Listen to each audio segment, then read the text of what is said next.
Acre জমির উপরে 1921 সালে প্রতিষ্ঠিত হয় ঢাকা বিশ্ববিদ্যালয়। ওই বছরের 1 জুলাই থেকে শুরু হয় শিক্ষা কার্যক্রম। এগিয়ে চলেছে শিক্ষা বিস্তার ও জাতীয় উন্নয়নে ঢাকা বিশ্ববিদ্যালয়ের শিক্ষক ও ছাত্রছাত্রীর ইতিহাস ও ঐতিহ্য।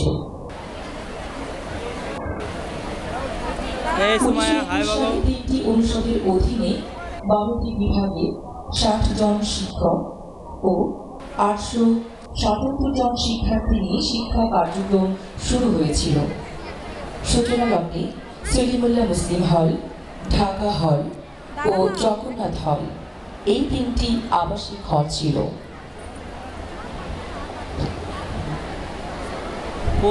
ভিডিও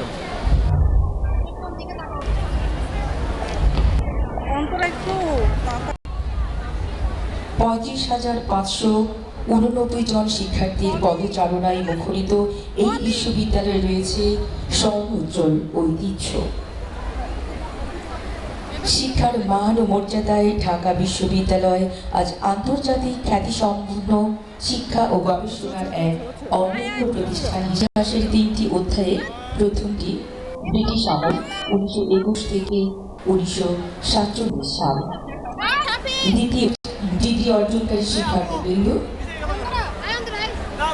আপনারা যারা এখনো বাইরে ঘোরাফেরা করছেন প্রত্যেকে কার্জন হল থেকে